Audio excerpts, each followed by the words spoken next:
Brasil tem muito mais chances de estar entre as 10 potências mundiais do esporte nos Jogos Paralímpicos. Vamos ver a matéria.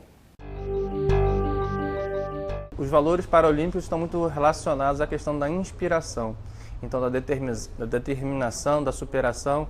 Então, na verdade, os valores paralímpicos servem muito para inspirar toda uma população, não só com deficiência, mas também sem deficiência.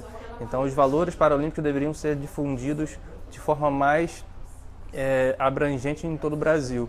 Da mesma forma que os valores olímpicos, eles trabalham com a questão da educação através do esporte, do poder transformador do esporte através da educação, o esporte paralímpico também deveria ser utilizado nesse potencial transformador para inspirar pessoas justamente a sair desse movimento de limitação e de deficiência que se encontra para mostrar toda a sua eficiência enquanto indivíduo, enquanto pessoa.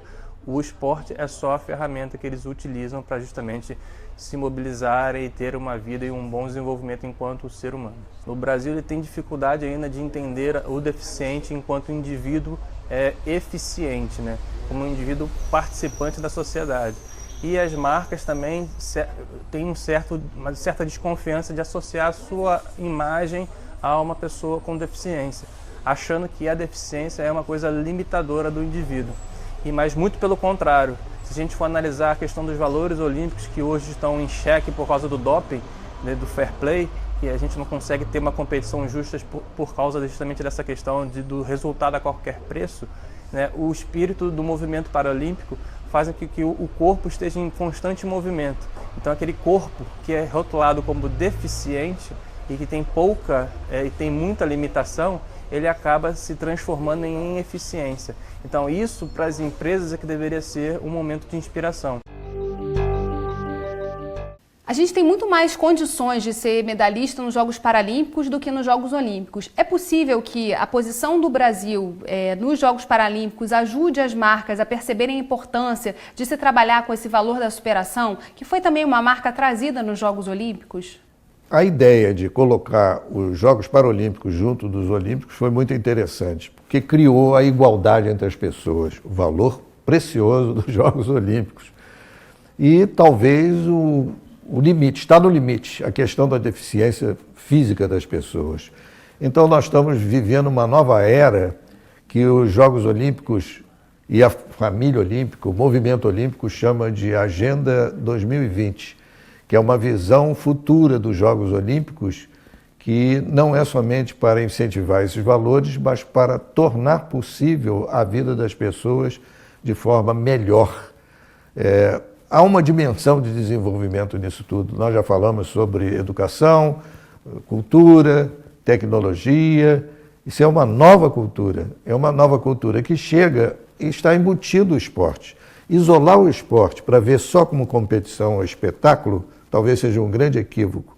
Ele precisa entrar dentro de um contexto que é esse dos valores e nós entendemos então uma nova educação e uma nova cultura para uma melhor vida. A gente vai falar sobre a Agenda 2020 no próximo programa, mas antes de terminar esse, eu queria que o senhor explicasse para a gente como está o Rio de Janeiro nesse contexto.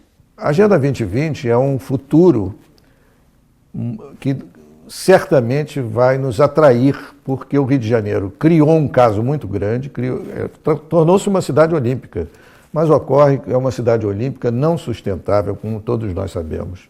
Então é preciso partir para outros caminhos e esses outros caminhos são acenados pela Agenda 2020, que coloca a sustentabilidade como base de tudo que se fala. É um valor. A sustentabilidade inicia como valor, mas ela também pode ser vista como uma forma de procedimento.